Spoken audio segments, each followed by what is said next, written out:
realmente fizeram a diferença junto com o Evangelho de Jesus.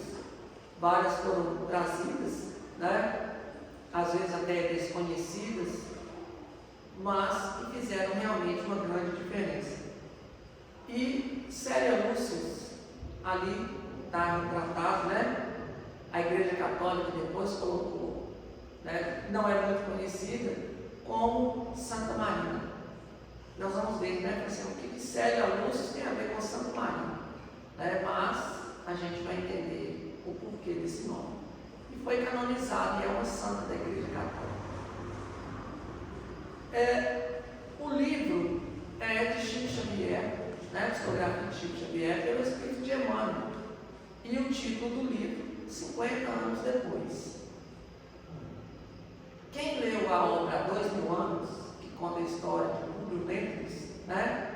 Que é o Emmanuel, encarnado na época de Jesus, né? Justamente, o livro conta exatamente no ano em que Jesus foi crucificado. Todo o processo, ele estava lá e ele passou por tudo. Ele encontrou com Jesus, né? O livro há 2000 anos, já foi citado aqui várias vezes. Então, esses 50 anos depois, é exatamente 50 anos depois de Jesus. Né? Aliás, 50 anos depois dos fatos narrados no livro há 2000 anos. A história se passa no ano 133, porque quem leu o livro há 2000 anos, no finalzinho do livro, né, Emmanuel já estava cego, né, já estava começando a se converter a Jesus, e aí ele desencarnou junto com a sua escrava Ana, quando Pompeia, né, lá na Itália, teve a erupção do vulcão Vesúvio. E aí encerrou o livro naquela parte. Né? Teve a erupção, tem até, eu consegui essa imagem aqui, interessante, de um pintor, que ele retratou, né? Pompeia, antes, que é essa imagem aqui de cima, depois quando começou a ter a erupção, aquela nuvem de fumaça, e aí começou a cair, né? Aquela lava, aquela coisa toda, e aí destruiu a cidade inteira. Depois da cidade destruída, né? Passou. Então, essa parte da que o Vesúvio entrou em erupção e destruiu a cidade de Pompeia foi justamente o final do livro há 2000 anos. E Emmanuel, né, Publio Lentulus, desencarnou nessa parte. E aí o livro 50 anos depois é exatamente 50 anos depois da erupção, né, da destruição de Pompeia. Então nós estamos no ano 133 depois de Cristo. Logo no início do livro, Emmanuel faz um prefácio, que ele coloca assim, né, carta ao leitor.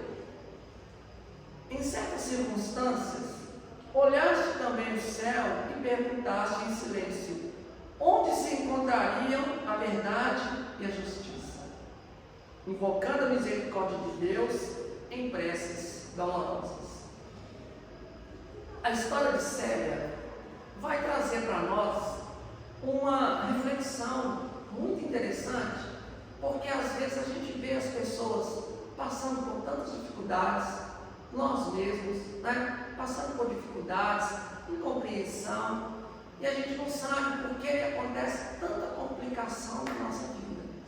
E aí é como ele fala aqui, em silêncio, querendo entender onde é que está a justiça divina, por que a pessoa ou nós passamos por tantas dificuldades, e aí a gente está lá fazendo prece, pedindo a Deus. Nós que somos espíritos, ou pelo menos estamos nos esforçando em ser, né, acreditamos na reencarnação. E por acreditar na reencarnação, nós sabemos que nada é por acaso, que tudo está sobre a justiça divina. Tudo tem um porquê. Porque Deus, sendo soberanamente justo e bom, eu sempre gosto dessa frase, para a gente sempre lembrar que tudo que acontece conosco, tudo, sem exceção, é sob o controle divino. Nada está fora do lugar. Nada é injusto conosco. Porque Deus é justo. Deus é bom. E tudo que acontece conosco é para o nosso engrandecimento. É para a nossa evolução. É para a nossa melhoria. É para nós nos tornarmos pessoas melhores. Sempre no sentido de nos educar. Para a gente poder perceber qual que é o nosso propósito aqui na Terra. O que nós viemos fazer aqui. E por que a gente passa por tantas coisas. Tudo é para o nosso bem. Quando a gente se sente revoltado, triste, magoado, a gente não entende o propósito divino. Nós não entendemos por que nós estamos passando por isso. E às vezes a gente blasfema, a gente amaldiçoa, a gente revolta, mas um dia nós vamos perceber que tudo estava certo e tudo é para o nosso bem. Tudo, sem exceção. E logo depois, Emmanuel fala o seguinte: lê essa história real e medita. Os exemplos de uma alma santificada no sofrimento e na humildade, ensinando-te-ão a amar o trabalho e as penas de cada dia. O dia que nós compreendermos o motivo da nossa encarnação, um dos motivos, né? Porque a gente vem aqui por vários motivos. Às vezes, o real motivo que a gente vem aqui, nós não entendemos e a gente desvia, a gente deserta, a gente se acovarda, a gente pula fora. Mas, quando a gente entende por que nós estamos aqui, que nós conseguimos vencer, que nós conseguimos ser felizes, mesmo com todas as dificuldades e os problemas que estão aqui, porque tudo tem um propósito, como eu disse, para o nosso aperfeiçoamento, aí a gente passa a realmente a entender Deus. A gente passa a aceitar, a acreditar e viver feliz, independente do que a gente está passando. Porque a felicidade não depende dos outros, não depende das condições financeiras, não depende de onde a gente está, não depende da nossa saúde. O estado de felicidade, de aceitação, de equilíbrio, de tranquilidade, não depende de nenhum fator externo. E isso está acessível a todos que aqui estão. Só depende de nós. Do que você tem, do que você é, você buscar essa paz, essa harmonia, essa consciência tranquila. E procurar viver bem dentro disso. Porque tudo aqui é passageiro. Você pode ser um milionário, você pode ser um miserável, você pode ter uma doença, você pode ser bonito, você pode ser feio, você pode ser qualquer coisa, qualquer um. Tudo isso é passageiro. É um instante na nossa vida real que é do Espírito. E nesse instante nós podemos tirar grandes aprendizados. Então, nessa fala de Emmanuel, quando a gente passa a entender o real sentido da vida, da nossa vida, do que nós estamos fazendo aqui, do que nós temos que fazer em relação às outras pessoas, porque as pessoas passam por nós, na nossa vida, no nosso trabalho, na nossa casa, e a gente passa a compreender qual que é o nosso papel na evolução nossa e de todos aqueles que se encontram à nossa volta. Nós passamos a pensar assim: amar o trabalho e as penas de cada dia. A cada dificuldade, a cada problema, nós vamos entender o que é necessário. Quando eu li esse livro, foi a primeira vez que eu fiquei revoltado com algumas situações do livro. Eu falei assim: não tem condições de novo, isso é um absurdo. Mas hoje, depois de mais de 10 anos, a gente passa a entender o porquê que as coisas vão acontecer. E quando a gente vê a explicação nos livros da doutrina espírita, a gente começa a trazer para nós. E nós vamos ver que faz sentido tudo aquilo que a gente passa. Nem sempre a gente consegue entender logo de cara, passa a aceitar, né? Passa ali de uma hora para outra. Não é porque nós estamos aqui estudando lendo, participando de uma palestra, que logo de cara fala assim, então é isso, então pronto, está resolvido. Isso não é assim. Isso leva tempo. Porque a compreensão não basta uma simples leitura. É necessário entendimento. É necessário você ter aquilo dentro de você. É igual uma vez, né, que o palestrante falou. Nós, né, a doutrina espírita fica o tempo todo entrando em nós. Através do livro, dos estudos, das palestras, dos filmes, de tudo. O tempo todo nós estamos recebendo a doutrina espírita. Está, né, entrando. Mas quando ela começa a sair, quando nós pegamos tudo aquilo que nós aprendemos e começamos a colocar em prática, quando a gente começa a acreditar naquilo que nós realmente estamos aprendendo, daquilo que nós estamos assimilando. Então isso leva tempo. Às vezes pode levar até mais de uma encarnação. Depende da vivência de cada um de nós. Às vezes aquele que com 2 anos conseguiu compreender uma lição, já tem mais de 200 que ele está trabalhando nela. E agora que ele conseguiu chegar. O outro está lá há 20 anos e ele está reclamando. Tem 20 anos, você está aqui, você ainda continua assim. Talvez são os primeiros 20 anos que ele está iniciando o processo. Talvez vai gastar 100. Na outra encarnação ou no final dessa ele consegue compreender. Então é necessário que a gente passe pelas situações, sinta na pele, perceba as dificuldades, veja o outro realmente como um irmão, como um companheiro, como um filho de Deus, para a gente começar a realmente trabalhar, a fazer parte do reino de Deus aqui na terra. Ser mais um que contribui, mais um que auxilia, e fazendo de coração aberto no nosso dia a dia. Então vamos procurar perceber nessas almas nobres, que às vezes podem estar longe de nós, mas também estão próximas, porque passaram e tiveram as mesmas dificuldades que nós estamos tendo. E basta ter a boa vontade, a fé e acreditar na seguinte. Então tem alguns personagens no livro. Eu vi de Lúcio, que é o pai de Célia, a sua esposa Alba, Lucinha, e as filhas Elvídia e Célia. São os personagens, vamos colocar assim, um dos personagens principais. Nós temos também o Nestório, que é a reencarnação de Emmanuel. Ele é escravo, e do seu filho Ciro. O Nestório, ele foi vendido, né? Aliás, ele foi comprado como escravo, ele era da Grécia, e foi dado ao Elvídio, ao pai da Célia, né? Foi doado como escravo lá. E ele começou a fazer a educação das filhas, porque ele tinha um grande conhecimento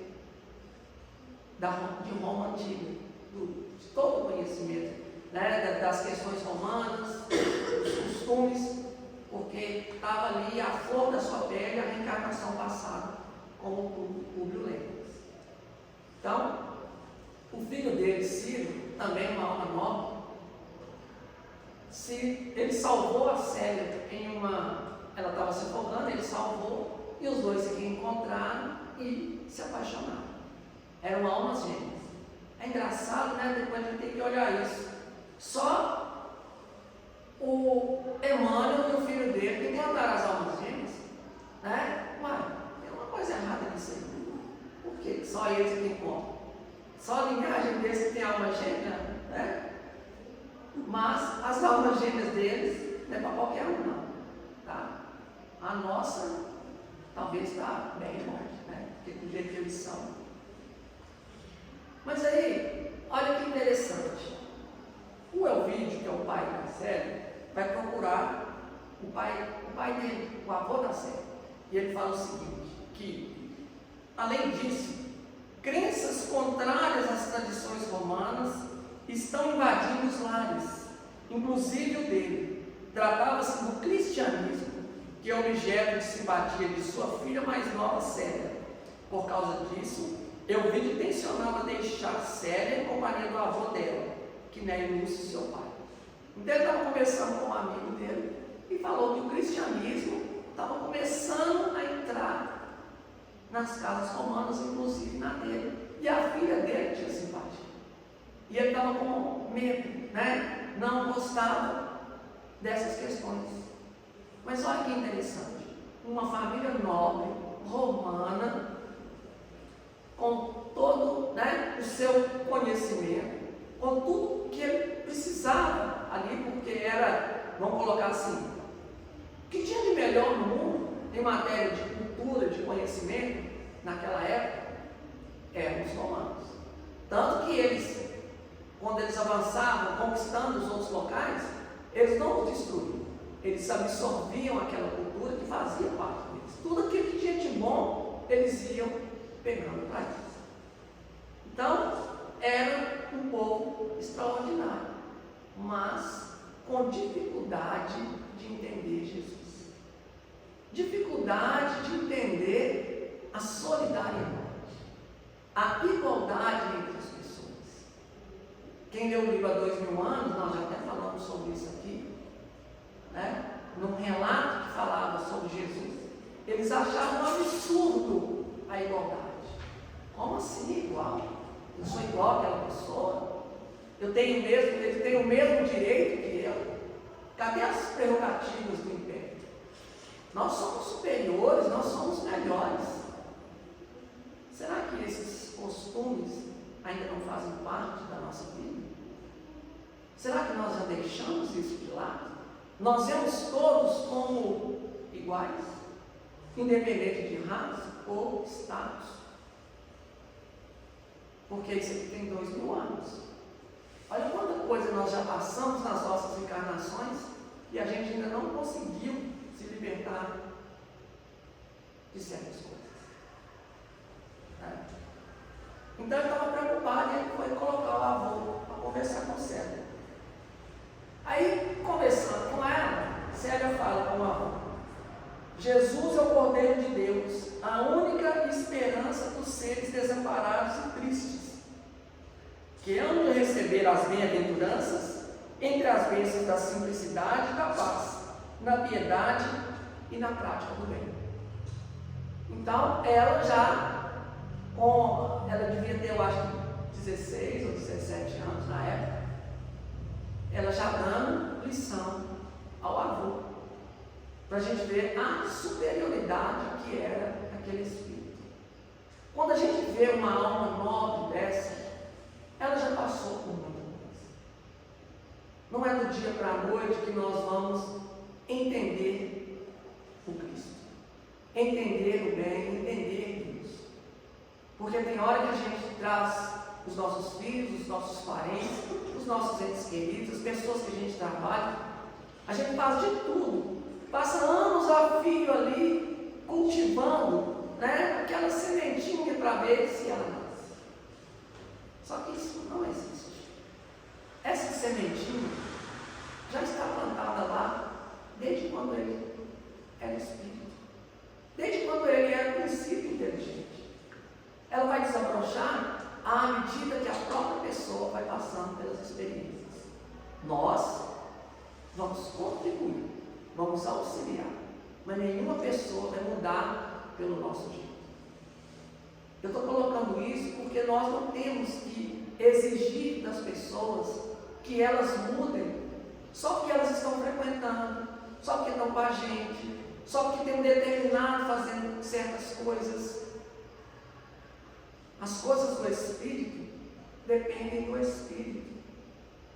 Aquele que já tem o conhecimento, que já adquiriu, que já trouxe, basta ele participar de uma palestra, de uma reunião, para que todo aquilo que ele já adquiriu ao longo das suas encarnações desperte e ele coloca aquilo no chão. Não vai ser participando o tempo todo que ele vai adquirir, vai contribuir, vai auxiliar, mas nós não devemos esperar ou achar que depende de cada um de nós fazer isso. A gente contribui, a gente é um instrumento, mas depende do Espírito, depende da boa vontade dela.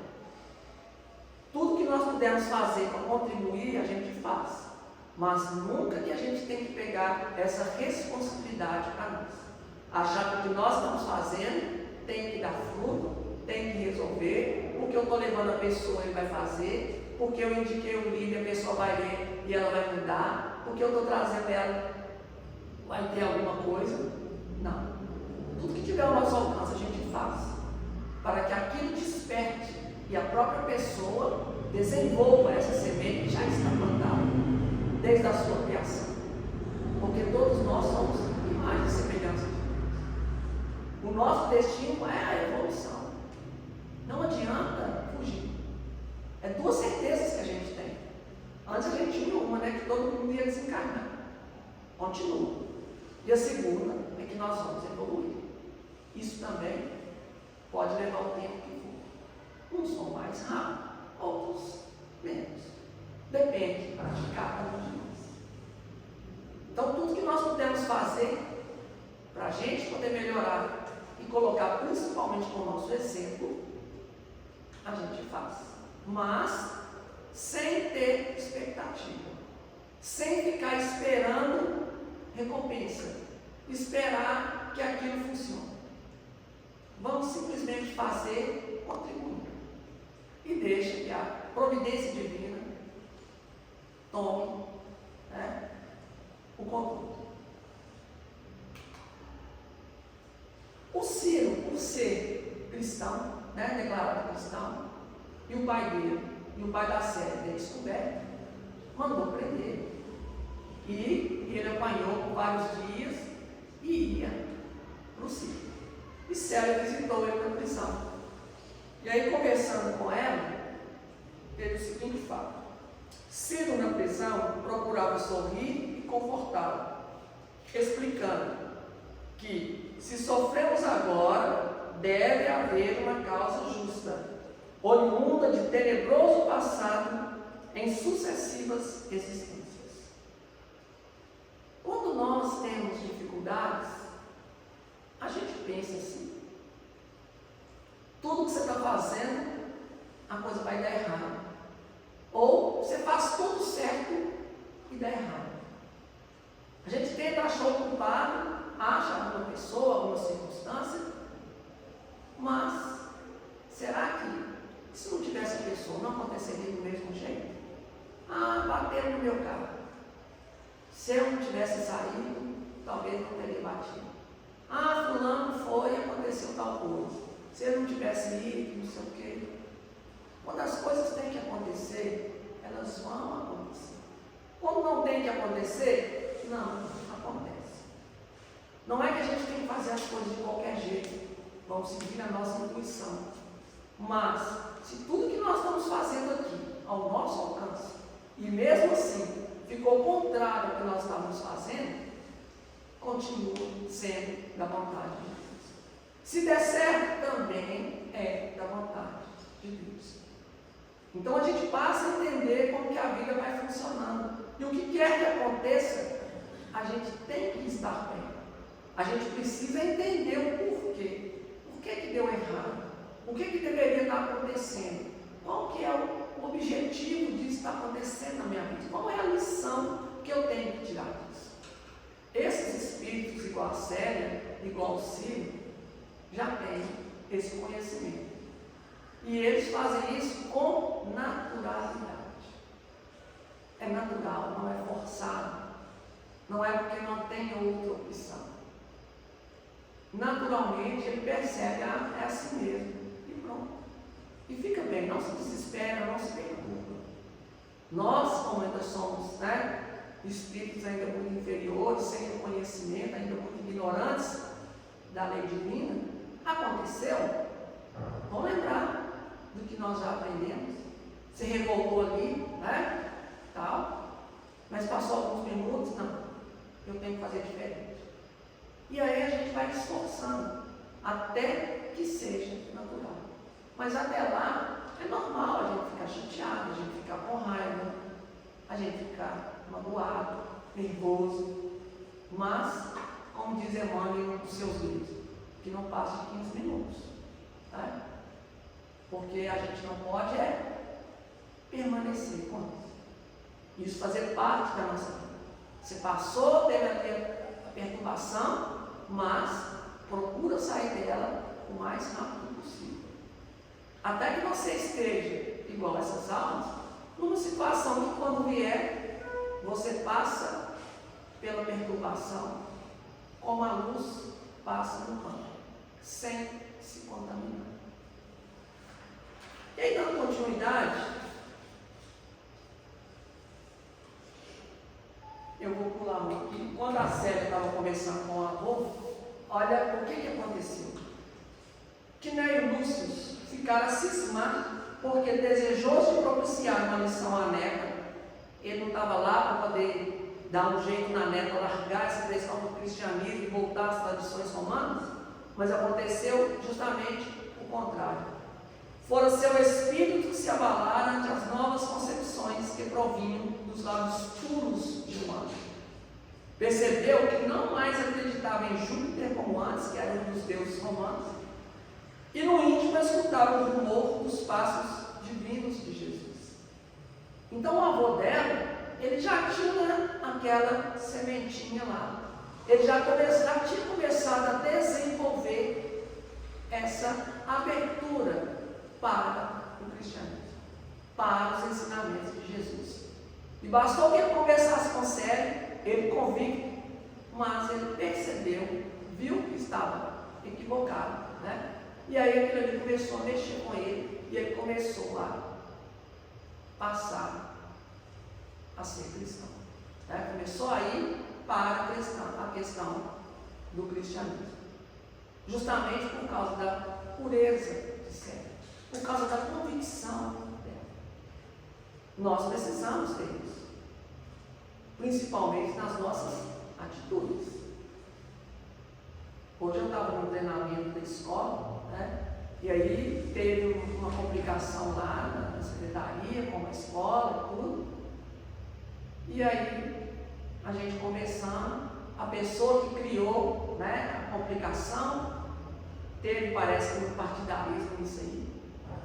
E eu falei com o meu colega assim, olha para você ver, pessoa tomando essas atitudes, não respeitando a lei, as coisas, e é espírita. A gente não fala tanto que é evangélico, e é católico, então também é espírita, né? Não é porque a gente é espírita, que a gente faz palestra, que a gente faz estudo, que a gente lê os livros, que nós estamos livres de cometer erros. O tempo todo nós precisamos vigiar, nós precisamos permanecer sempre do lado do bem, fazer as coisas de acordo com o Evangelho, com os ensinamentos de Jesus. E aí a gente tem que ficar vigilante. Se o que eu estou fazendo ali não está prejudicando, porque mesmo tendo conhecimento, ele ainda é um pouco superficial, ainda não é natural em nós a atitude o tempo todo. Não tem um ditado que fala, todo mundo faz. Não é porque todo mundo faz que está certo. Tem hora que todo mundo está errado.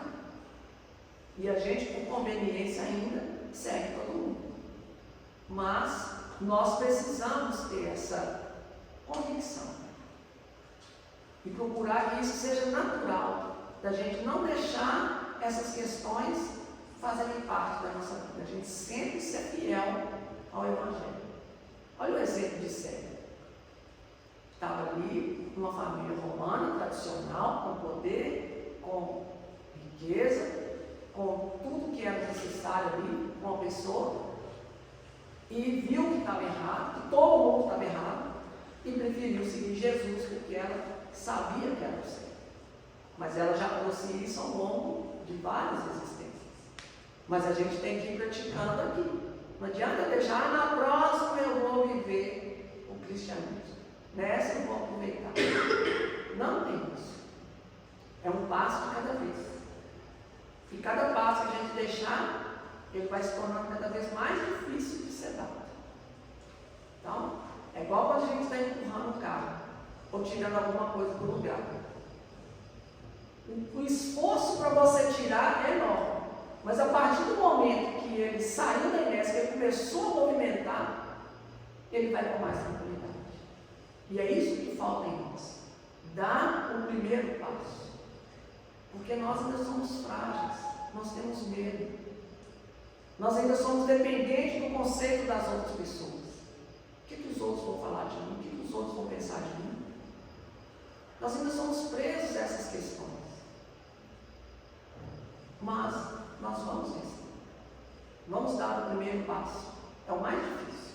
E depois a gente vai dando continuidade.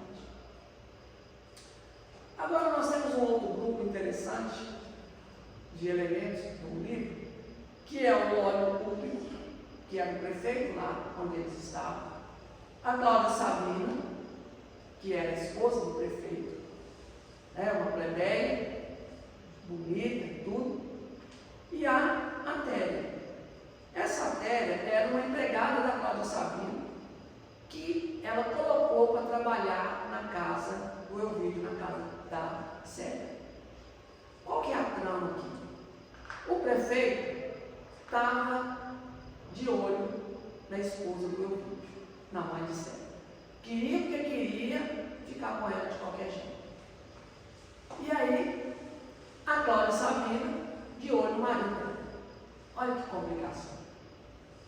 E aí eles estavam tramando toda uma circunstância para ver o que acontecia. E aí, eles perceberam, o Elvídio não percebeu tanto a Cláudia dando por cima dele. Ela estava montando uma situação para poder ficar com ele, porque ela nem podia aparentar muito, porque ela era mulher do prefeito, Mas o prefeito sempre foi meio mulherengo e ele estava dando de cima da esposa. E aconteceu que a Cláudia, junto com o Elvídio, por influência da Cláudia, o pai de Célia foi enviado uma viagem para fazer alguns trabalhos, algumas construções fora. E ele ia ficar praticamente um ano, e ele estava receoso com isso. Aí ele foi e pediu ao sogro, colocou da seguinte forma: que suas apreensões com relação ao assédio de Cláudia e sua intenção de sair de Roma, Fábio Cornélio, pai de Alba, que é a sua esposa, pediu para ficar, pois sua situação financeira era precária e a posição do gênero em Roma ajudá-lo. Então ele queria sair fora de tudo. Ele sabia das investidas de Cláudia em cima dele, sabia do prefeito em cima da esposa dele, e falou assim: nós vamos sair daqui, vamos mudar, vamos para outro lugar, porque não está dando não. E aí veio a questão do imperador pedindo para ele poder ir, ele estava querendo ir e aborrecer. Mas aí o sogro foi e falou: não, fica aí, me ajuda, porque a minha situação não está boa, se você não for, eu estou devendo muito, as coisas vão se complicar. Aí ele acabou. E aí ele ficou praticamente um ano fora, quase um ano fora, na viagem com o imperador. E o prefeito estando de cima da esposa e a Cláudia se preparando, armando um plano. A Cláudia foi procurar uma pitonisa, que era uma médica, e aí, olha, para poder ver algum feitiço, ver alguma coisa, para ela poder dar um jeito dela ficar com o Elvídio, com o pai de Célia. Queria dar um jeito de resolver isso aí. Olha o que a pitonisa falou: vossa rival está assistida por uma figura angélica. A médium viu, era médium. Vi a mulher que odiais, limbada pela aura intensa de um anjo junto dela. Então ela viu a mãe de Célia e viu a Célia como um anjo protetor. Acrescentou que poderia ser uma das filhas, o anjo da luz. Então a própria média viu que ali não tinha qualquer espírito não, que ia ser complicado ela mexer nessa família. Ante a insistência de Sabina, a pitonisa explicou: o anjo de Deus pode aparar os golpes do mal, visto não existir sofrimento qual entendemos. para os seus corações purificados. Gente, olha que coisa interessante. Um anjo pode aparar os golpes do mal, porque isso não causa sofrimento. Quando a gente vê alguém que realmente entende a lei de Deus, que está ali para ajudar, tudo que acontece de mal com ele não causa sofrimento. Vou pegar um exemplo simples. Aquele que já foi mãe, pai, já teve alguém sob a sua responsabilidade, né? Você tem um filho pequeno que às vezes está doente, você passa a noite em claro, ou você vai ficar com alguém no hospital lá para poder cuidar, alguém que é seu, né? Realmente querido seu, alguém que você se importa, e você está com sua vontade para poder auxiliar a pessoa, e você passa uma noite em claro no hospital, cuidando, você passa por todo essa dificuldade, esse sofrimento. Mas a gente vê como sofrimento? Não. Porque quando a gente está agindo no bem, com a nossa vontade, para nós não é sofrimento. Esses espíritos, como seguem, qualquer tipo de sofrimento, para eles não é sofrimento. Eles ajudam sem se preocupar.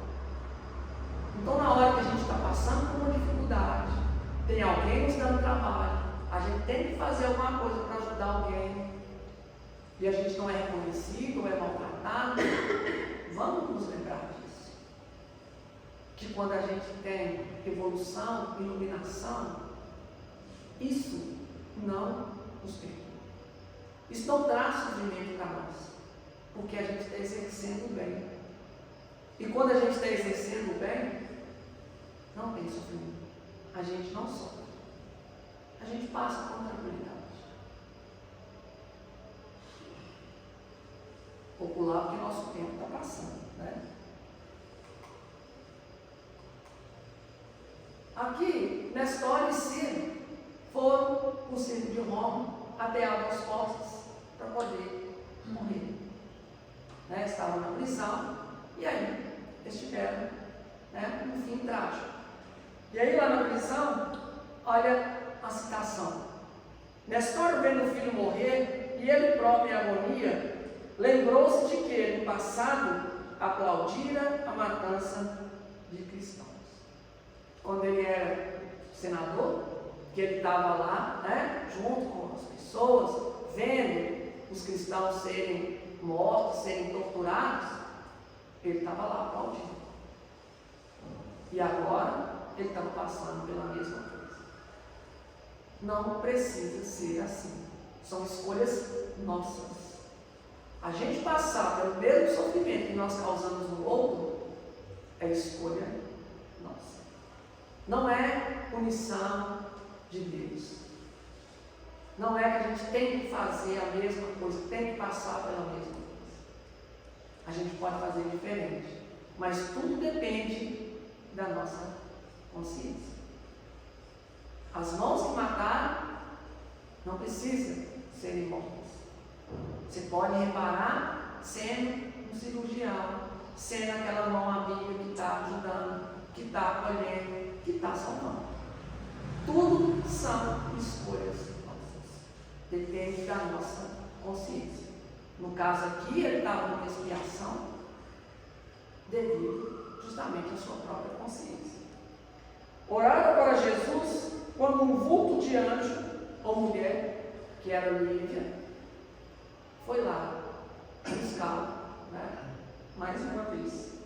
Caminhou para ele, estendendo as mãos carinhosas e translúcidas.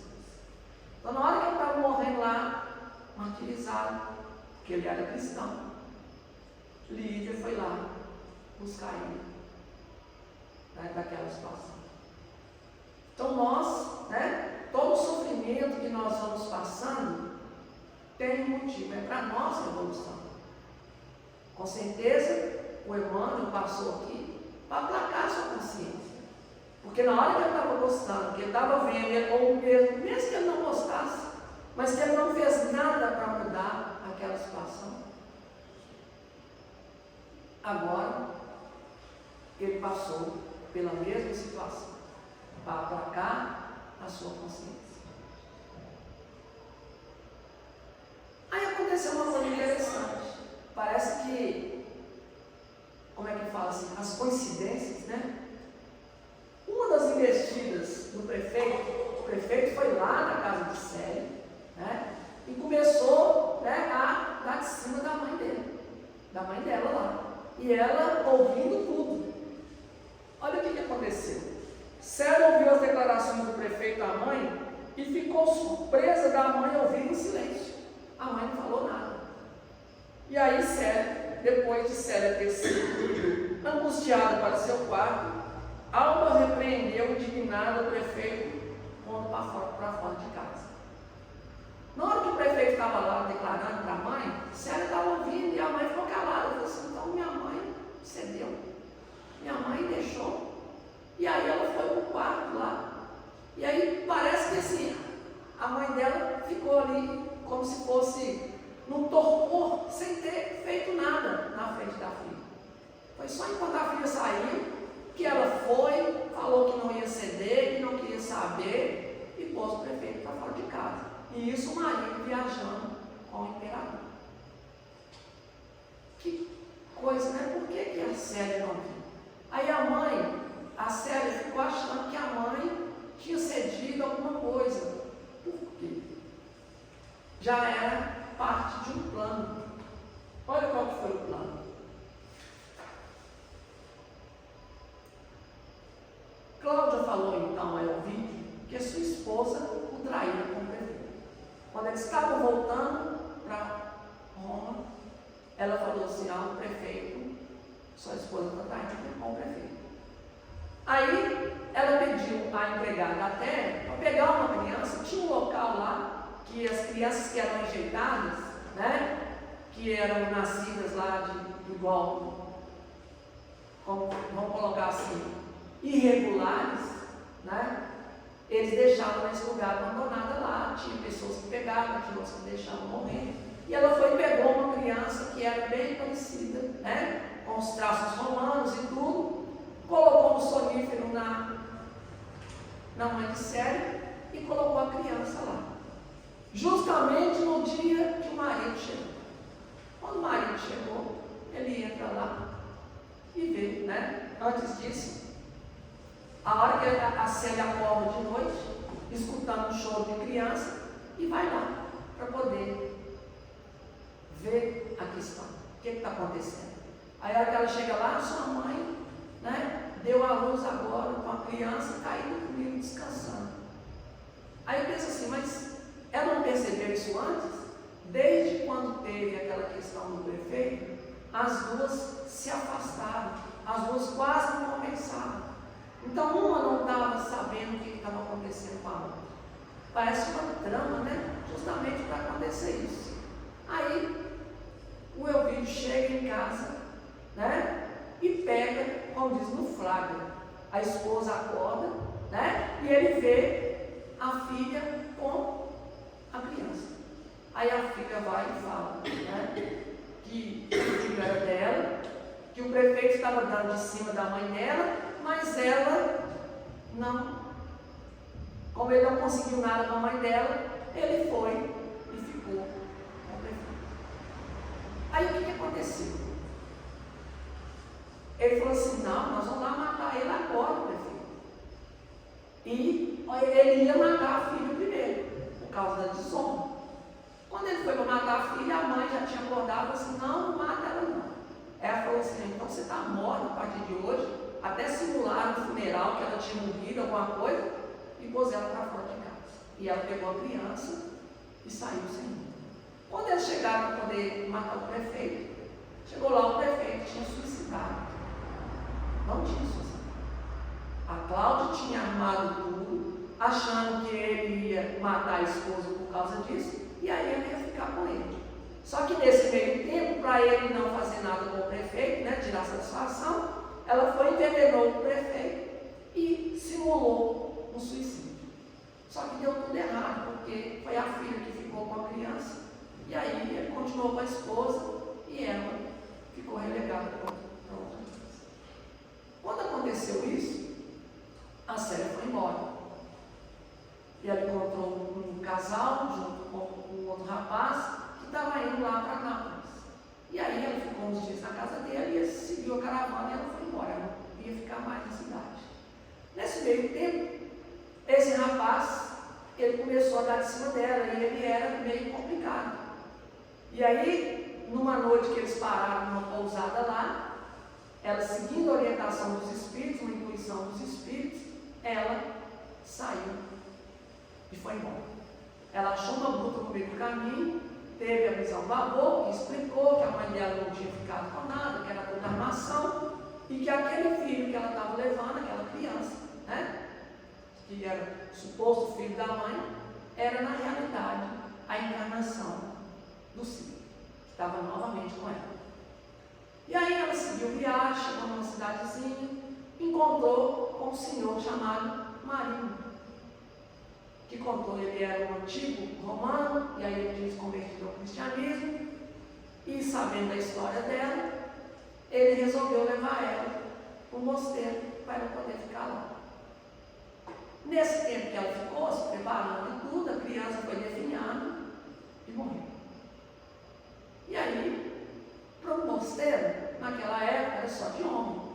Então, cortou o cabelo, colocou roupa de homem e falou que ela deveria ser um homem, porque ele já estava também no fim da vida, pegou todas as economias dele e no caminho ele acabou morrendo. Ela deu as economias para entrar no mosteiro e ela entrou como irmão marido, né, que era o filho do marido.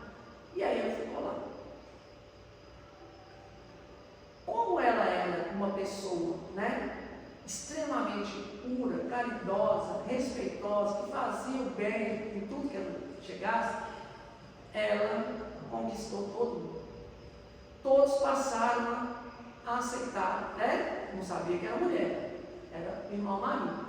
E aí ela tinha um respeito, fazia, ela mudou a rotina do mosteiro, as pessoas começaram realmente a seguir Jesus. Mas o chefe do mosteiro lá, né, o Epifânio, como fazia as coisas com mão de ferro, foi o único que não gostou, porque também tinha um coração endurecido. E aí, como ele não gostava dele, devido à sua boa atitude, daí todo mundo respeitava o irmão Marinho, mas fazia as coisas por ele, porque ele era obrigado, né, justamente por causa do seu comportamento. Ele obrigava o irmão Marinho a ir numa mercearia quase todos os dias. Eram 3 léguas, 18 quilômetros a pé, para ir lá, levar as coisas do mosteiro para vender, que eles tinham lá, né, alguns itens que eles fabricavam lá, a horta e tudo, levava lá e comprava os mantimentos e trazia. Então, sempre era o irmão Marinho que ia lá. E nesse lugar tinha uma mulher, né, a filha do estalajadeiro lá, filha do dono da mercearia, que apaixonou com o irmão Marinho, mas ele, né, sempre recusando tudo, porque era religioso, além de ser mulher também, né, nunca quis nada, sempre respeitoso. E essa mulher era muito dada, né, às questões materiais, e ela foi e ficou como soldado romano. E no ficar com soldado romano, ela engravidou e o soldado foi embora. Para explicar para o pai e para se vingar do irmão Marinho, quem que era o pai da criança? Irmão Marinho. Aí foi nessa hora que eu revoltei comigo, eu falei assim, de novo, pelo amor de Deus, vai ser culpada, né, de ter uma criança de novo.